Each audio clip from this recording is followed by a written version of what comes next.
स्वागत है आप सभी लोगों का हमारे YouTube चैनल हेल्प डेस्क 14 में। सब्सक्राइब नहीं किया हुआ है तो आप सब्सक्राइब कर लीजिए ताकि आपको आगे और भी वीडियोस के नोटिफिकेशंस मिलते रहे।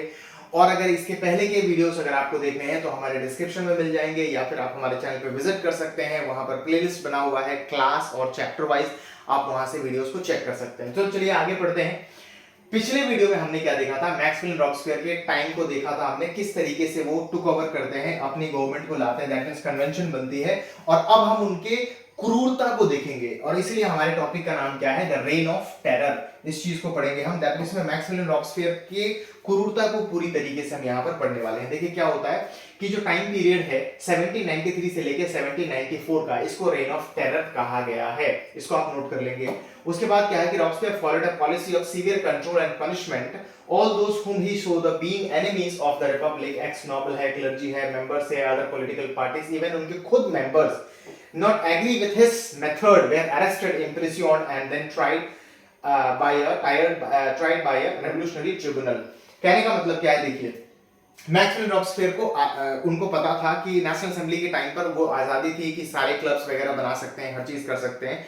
तो इन्होंने अपने आप को खड़ा कर लिया, इन्होंने कन्वेंशन की गवर्नमेंट बना ली। लेकिन इनको इस बात का भी डर है कि कहीं हो ना हो, ऐसा हो सकता है जो चीज हमने किया है वही चीज दूसरे लोग करेंगे। तो इन्होंने पूरी तरीके से अपना कंट्रोल जमा कर, बहुत स्ट्रिक्टनेस के साथ वो रूल कर रहे थे। और साथ देखिए स्ट्रिक्टनेस में क्या है कि वो चाहते ही नहीं थे इनका कोई मतलब जो है एनिमी बचे, कोई दुश्मन बचे, कोई ऐसा हो ही ना जो ऐसा कुछ कर सके कि इनकी कन्वेंशन खत्म हो जाए। तो जितनी भी जो एक्स नोबल है या फिर क्लर्जी कैटेगरी के लोग हैं या वैसे लोग जो पॉलिटिकल पार्टी में तो हैं या इनके खुद के मेंबर हैं लेकिन इनके तौर तरीकों को ये अच्छा नहीं कहते या जरा भी बुरा कहते हैं, ऐसे लोगों को क्या करते थे, जेल में डलवा देते थे या फिर उनको एग्जीक्यूट करवा देते थे या उनके ऊपर केसेस वगैरह चलने शुरू हो जाते थे। अगर बाद में केसेस होने के बाद अगर केस उनको कोर्ट अगर गिल्टी पाती थी तो उनको गुलोटाइन कर देते थे। अब ये गुलोटाइन क्या होता है, इस वर्ड को हम देखते हैं जरा। देखिए क्या होता है, ये जो डिवाइस आप देख रहे हैं यहाँ पर, ये जो डिवाइस आपके सामने दिखाया जा रहा है ये वाला, इसमें क्या होता है देखिए, what is a guillotine. The guillotine is a device consisting of two poles and blade with which a person is beheaded. It was named after Dr. Guillotine who invented it। कहने का मतलब है ये कन्वेंशन के time period में ही guillotine device का invent होता है। और किसके द्वारा, डॉक्टर गुलेटिन, डॉक्टर गुलाटी नहीं समझेंगे आप इसको, जो कि कॉमेडी नाइट विद कपिल जो है उसमें जो आते हैं हमारे डॉक्टर गुलेटिन, गुलाटी सॉरी, उसको नहीं समझेंगे आप, ये दूसरे व्यक्ति हैं। इन्होंने इस डिवाइस को इन्वेंट किया। इस डिवाइस में देखिए क्या है कि ये दो पोल्स लगे हैं, आपको यहाँ पर एक ब्लेड लगा हुआ है, व्यक्ति का सर इसमें डाल दिया और ऊपर से इस ब्लेड को रस्सी के सहारे इसको एक आदमी यहाँ से पकड़ करके खड़ा रहता था। ठीक है, ये आदमी हमारा ऐसा ही है, ड्राइंग कुछ थोड़ा सा गुलाबी है, गुलाबी हमारा चलता भी है। तो क्या है कि इस ब्लेड को अगर छोड़ दिए, इस रस्सी को मान लीजिए यहाँ से, सॉरी, अगर इस रस्सी को छोड़ दिए तो ब्लेड नीचे की तरफ गिरता था और इस व्यक्ति का मुंडी अलग और पूरा बाकी का शरीर जो है, सॉरी यहाँ पर मुंडी नहीं है, ये रबर क्यों नहीं काम कर रहा, तो उसका अलग हो जाता था। तो कहने का मतलब क्या है कि ये मशीन बनाई गई और इस मशीन में ही इनको ग्लूटाइन कर दिया था कि इन लोगों को, जो हमने लास्ट सेंटेंस में देखा ना यहाँ पर कि if the court found them guilty they were guillotine, तो उनको यही चीज कर दिया था, उनके साथ बात खत्म हो जाती थी उनकी।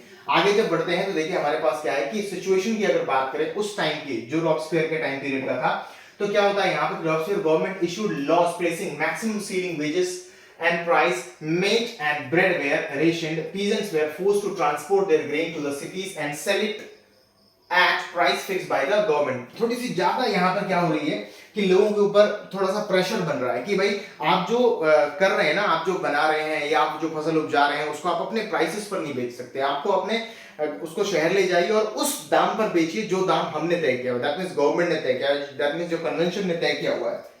अब लोग अगर ज्यादा में बेचना चाहें तो नहीं कर सकते ऐसा, है नहीं। और फिर क्या होता है कि equality was sought to be practised through forms of speech and addresses. केवल बताने और बोलने के लिए ही रह गया था इक्वालिटी शब्द, ऐसा कोई मायने नहीं रखता। क्यों मायने नहीं रखता, आपने तो इतना ज्यादा सेंसरशिप, इतना कंट्रोल करके रखा है ना लोगों के ऊपर कि ये चीज हजम नहीं हो रही कि सभी के साथ इक्वालिटी है भी कि नहीं है, ये केवल अब बातों में रह गई थी।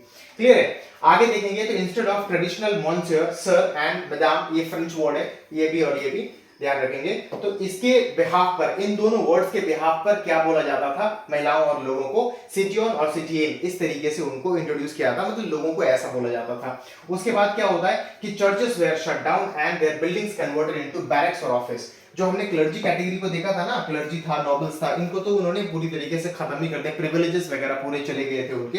अब जो उनके बिल्डिंग्स वगैरह में बसते थे उनको क्या करते, अपने काम के लिए इस्तेमाल कर लेते थे, अपने फौज के लिए, अपने पुलिस वालों के लिए, या फिर अपने ऑफिस वर्क के लिए उन बिल्डिंग्स को इन्होंने इस्तेमाल करना शुरू कर दिया था। जब आगे बढ़ते हैं तो इस चीज का अगर हम इम्पैक्ट देखें लोगों के ऊपर, इस तरह इसका क्या इम्पैक्ट पड़ता है, तो देखिए क्या होता है कि Robespierre pursued his policy so relentlessly that even his supporters began to demand moderation। मतलब इन्होंने अपनी इतनी क्रूरता के साथ अपने रूल को, अपने टाइम पीरियड को इतना रूल किया कि लोगों को क्या लगता था कि मतलब ये बड़ा बुरा आदमी है, बहुत बेकार आदमी है, ये सही तरीके से काम को नहीं कर रहा। और खासकर ये दूसरे लोगों को नहीं लगता था, ये मतलब दूसरे लोगों को लगता भी था, लेकिन इनके खुद के लोग हैं उनको भी ये बात एहसास होनी शुरू हो जाती है। और इसकी वजह से क्या होता है कि he was convicted by the court in July 1794, arrested on the next day and sent to guillotine. अब देखिए जरा क्या है कि जो मशीन, जो डिवाइस इनके टाइम पीरियड डॉक्टर गुलेटिन ने इन्वेंट किया था, उसी मशीन में बेचारे को क्या किया था, बीहेडेड कर दिया जाता है। क्यों? क्योंकि ये जो पूरा जो हमने तरीका देखा ना, relentlessly that event his supporters began to demand moderation, मतलब अपनी पॉलिसीज को इतनी बुरी तरीके से वो हावी कर रहे थे, इंप्लीमेंट कर रहे थे कि लोगों को बुरा तो लग रहा था, इनके साथ जो लोग थे वो भी क्या चाह रहे थे ना, भैया आप बदलाव चाहिए, अब अति हो गया, अब बदलाव चाहिए अब। और कोर्ट के द्वारा, जाहिर सी बात जुडिशियल सिस्टम तो था ही वहां, जो बिल्कुल पूरी तरीके से आजाद थी, इलेक्टेड पार्लियामेंट वाला सिस्टम था।